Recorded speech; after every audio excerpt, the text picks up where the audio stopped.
Alrighty folks, welcome back to the channel. James Cards FC here, back, rested, fresh, ready to go with a presentation, the style that you're probably used to on this channel, and we'll be going over Erling Haaland today and the mania that has sort of come around his cards as he has scored in pretty much every game that he's played in over this season. I'm actually recording this prior to the Champions League match against Sevilla today, so if he scores a hat-trick again, I do not have that factored into this presentation, and then it's not going to be factored into these prices. But without further ado, I'm going to go ahead and talk about Erling Haaland today, the price increases that he's been seeing, and sort of what we can learn from what we've seen from these price increases, what's been increasing the most, what kinds of cards, all that in today's video. So without further ado, let's go ahead and get started talking about Erling Haaland in general here. So Haaland is red hot. He's opened his City career with 10 goals and 1 assist in 6 matches. He is on pace for 63 goals over the 38 match day season, which would crush Mohamed Salah's 38 match Premier League record of 32. I believe the record in the Premier League in general is 34, but that was when there were 42 match days. So for a 38 match day season, the record is 32 goals. And then in order to break the all-time Premier League record from before it was called the Premier League, I think he needs 60. I could be wrong, go ahead and look it up, but I know the records are 32 and 34 for the more modern times records. And so for both of those, he's well ahead of the current pace with his 10 goals in 6 matches performance so far this season. Now, some context for this, Aguero also had 8 goals in 5 matches to open his City career, and he did not end up scoring 32 goals in that season. Also, some really important context here for Haaland is the first 6 opponents that City has played. These are the 6 teams that he has scored all these goals against. We have West Ham currently 18th in the table, Bournemouth 13th, Newcastle 11th, Crystal Palace 15th, Nottingham Forest at 19th, and Aston Villa at 17th. So the highest ranked team that he has played during this incredible stretch of form has been Newcastle at 11th. And the majority of these teams are in the relegation fight zone, with Villa, West Ham, and Nottingham Forest strictly in that relegation fight zone, at least currently as we open this season. So they have not played the highest level of competition. This is sort of similar to the things you saw people saying about Arsenal and their weaker schedule early on before getting embarrassed by Manchester United this past weekend. So it does need to be said that Haaland is scoring all these goals against lesser clubs in the Premier League. I don't have a doubt that he will score goals against the top teams in the league as well, but at this rate I think is a little unrealistic, but that's yet to be determined. Whether or not Haaland can continue this pace is yet to be determined, but his cards have already seen a big boost. So today I'm going to help analyze which ones have increased the most in the past month, and I'll be using data from Card Ladder to do this. So without further ado, here is the number 1 most increasing Haaland card over the past month. It is the 2019 Topps Chrome Bundesliga Refractor in PSA 10 condition. On the left-hand side, you can see the increase from around $2,000 to now sitting over $5,000. This was a 167% increase, and in dollar values, that is a $3,450 increase for Erling Haaland. So that's really cool. The population of this card is 130, and then the significance of this card is that the 2019 Chrome Bundesliga was much shorter printed than in recent years. So, for example, in 2020 and 2021, the production of the 2019 set is way, way less. I think it's like 3 or 4 times less, but feel free to do the additional work there to figure that out. But it is very short printed in comparison to what you see now. The base refractor PSA 10 population, as I said before, is only 130. So when there's such low pop of something like this and a catalyst comes on the market, like Haaland scoring a bunch of hat tricks, this price can do what it's done. So Bundesliga also came out before the UEFA Chrome and UEFA Chrome Sapphire sets and has received preference over those two for that reason. I also think there's a preference on the Bundesliga over the UEFA Chrome because Bundesliga is league specific and people prefer the league specific set to the more general Champions League specific set. So I can understand it from that perspective, but with all that being said, this low population PSA 10 Refractor from Topps Chrome Bundesliga is the best performing Haaland card of the normal cards. I'm not going to be going over any of his super high-end autos or super high-end refractors. I'm just going to be talking about more base refractors and inserts and that sort of stuff today in this video. I don't have the data to do it on those other cards, and it's unlikely they've all sold in the last month. So just bear with me here. Of the more mainstream releases, this is Haaland's best performing card over the past month.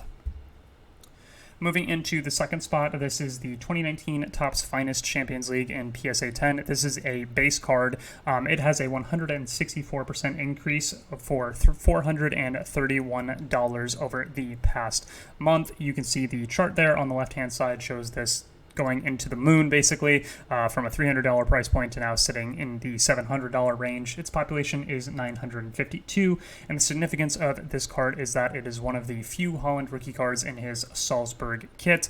He has this Finest card. He also has an insert from this Finest set that I do not have data on, unfortunately. He also has the sticker, and then he has a Topps Now card, which I don't have data on either since it doesn't sell all that often, but those are the only Salzburg cards that Haaland does have, if you don't include the match tax stuff.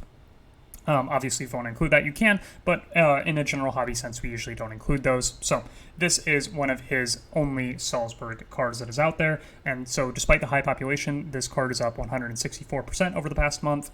But note that the refractor version is pop 35 and has not sold since August 25th. If the refractor version did sell in the most recent week, I would have expected that to be the number one on the list, and it's very likely that it will be number one on the list in terms of increase when it does become available and does sell again. But in the meantime, the base card is actually already the second best performing card for Haaland, so expect the refractor to eclipse that as well, and that would be in the number one spot if it had sold. So keep that in mind. There's a lot of preference right now going to Haaland's Salzburg stuff, so if you're looking out way into the future, I think that's the sort of stuff you could be targeting if you want to play along on Haaland.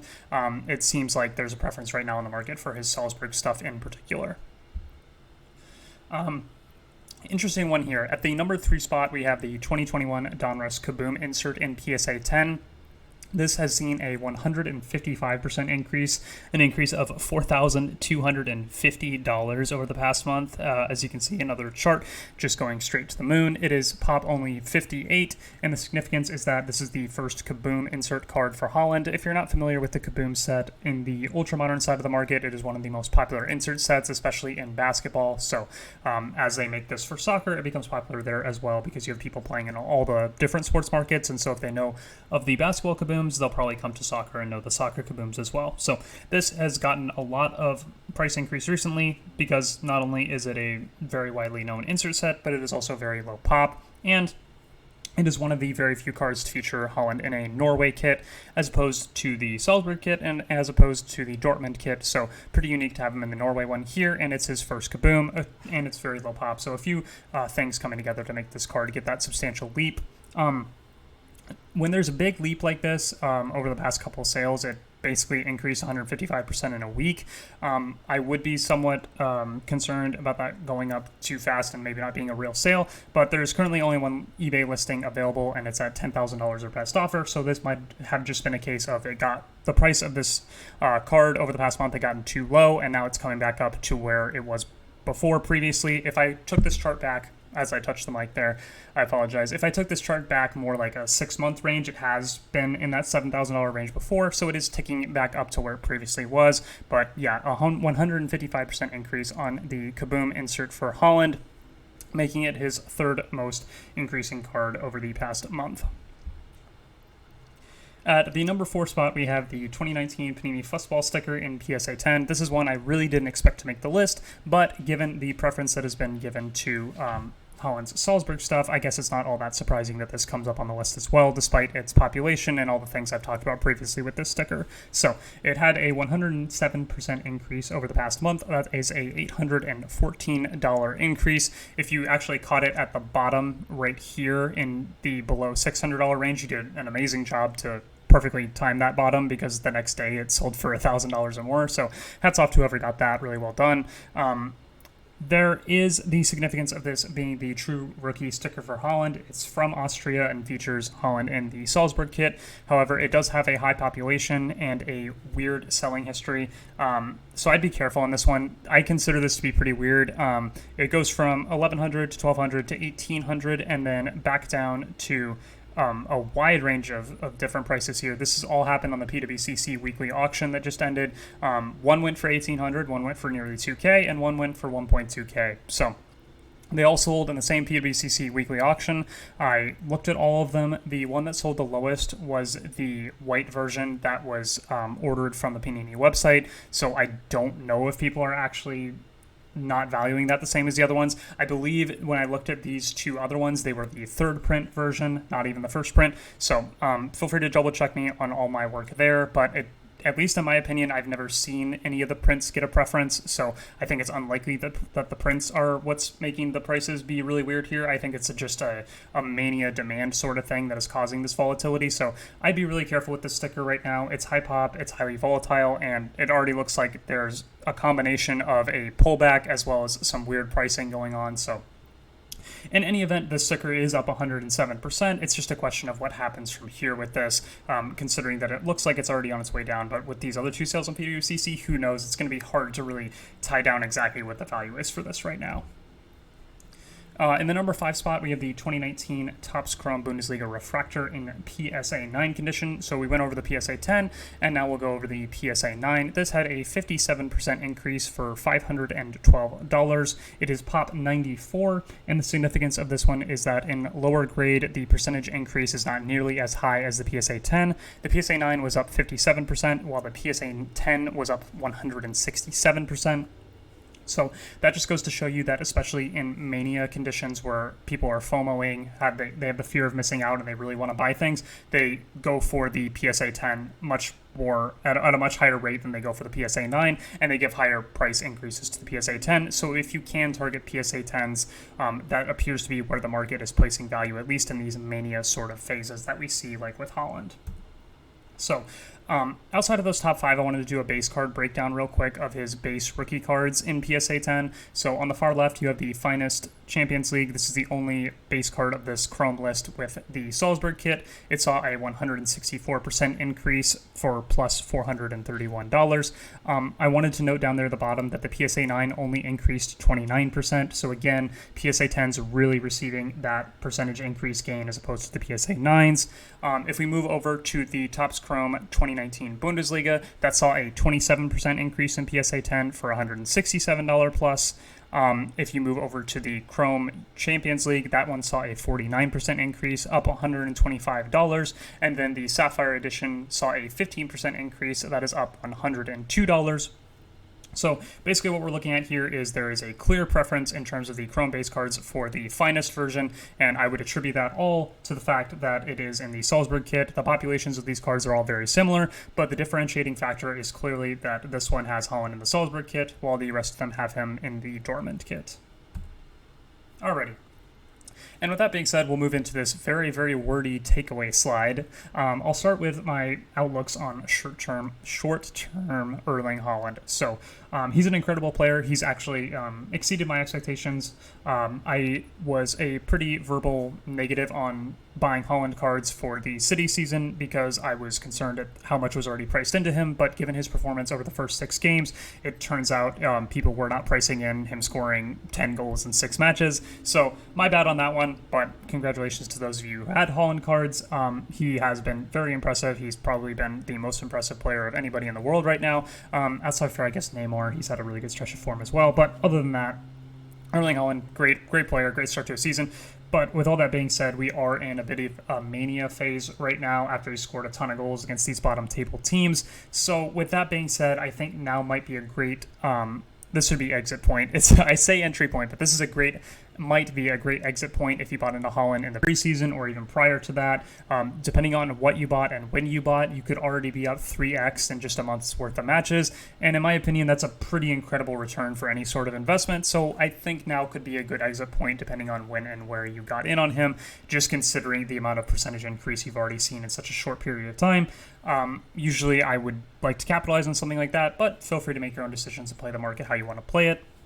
If you do want to participate in this short-term mania that we see right now, whether on the buying or the selling side, I think you need to be very, very cautious. If he continues to score 2 or 3 goals every single game, the prices will continue to climb. But if his pace does slow, the correction will come, and the correction might already be happening on the sticker, for example, where you see one sells for $1,200 while a couple others sell for $1,800 or $1,900. So I'd be very, very careful at this point in the Haaland market if you're planning on participating either in the buy or sell side. We are in very volatile waters, and you're really depending on him keeping up an out-of-this-world performance, which he could or could not do. So on the other hand, on the other side of the coin, you have the if you're long on Haaland camp, and by this I mean literally you're thinking about holding him for years and years and years. If you're one of these people, in this recent mania, the Salzburg and low pop issues have performed the best. Those are the Finest Kaboom and low population Refractor type cards. These might be the best Haaland positions you want if you. These might be the Haaland positions to target, basically, if you want to play the long game on Haaland. But in my opinion, if you're going to try and play long on Haaland, there's going to be better entry points if you don't have any Haaland right now and you want to buy positions. He's not going to score hat tricks every single match, and he will be absent from the World Cup, and he may even get injured at some point in the season. So there will be opportunities even over the next 6 to 9 months, especially during the World Cup. I believe there'll probably be a lull in his market, but in any event, you do not need to buy right at this exact moment. I know a lot of times when players get in a crazy run of form like this, everybody starts to think, I need to get my cards now or they'll never be this low again. That's almost in 99.9% of cases not true. The market will correct, will establish a new floor, and then we will go on for the rest of his performances and everything resets itself. So if you don't have any Haaland and you want to get into Haaland, unless you're targeting something super high end, I would just go ahead and wait for his name to be out of the headlines for a week or two. This may be during the World Cup. This might be when he has a poorer stretch of form. This might be when and if he gets injured. He actually was injured for a long stretch last season with Dortmund, so not impossible that happens again with him at City. So if you're thinking long on Haaland, as in you want to buy Haaland and hold him for the next 5 or 10 years, I think now is probably not the time to be entering the Haaland market. There's probably going to be some better opportunities, maybe even within the next few months. So with that in mind, if you're long on Haaland, I think the important thing to get from this presentation in this most recent month is the fact that people really are preferring the Salzburg and low pop issues. So going long run on Haaland, I think those would be the types of things that I would be looking at if you're somebody that wants to play the long game on Erling Haaland. So also the general note, I know I touched on this a few times during the video, but PSA 10s are vastly outperforming PSA 9s in percentage gain during this recent Haaland mania. So if you can afford to purchase PSA 10s, whether this be for Haaland or any other ultramodern player, I would target those specifically over picking up multiple PSA 9s of the same price. So for example, if one PSA 10 is $100 or you could get 4 PSA 9s for $25 each, I would prefer to go for the PSA 10 because what we've seen with Haaland is that the PSA 10 percentage gains are so much higher than the PSA 9s. In fact, if I go back just one slide, the 164% gain on the PSA 10 greatly dwarfs the only 29% gain on the PSA 9. So just a general note there to try and keep in mind as we go through the modern, ultra-modern market for a variety of different players. I imagine this will apply to pretty much all of them that have similar issues and releases to Erling Haaland. So with that, I will go ahead and conclude today's video. I thank you guys so much for watching as usual. Go ahead and enjoy the Champions League matches. I know I will, despite the fact that Shakhtar is probably going to get destroyed by Leipzig here today. If that's already happened, I don't know about it yet, but in any event, thank you guys so much for watching today's video. Feel free to like, comment, subscribe, and I will see you in the next one.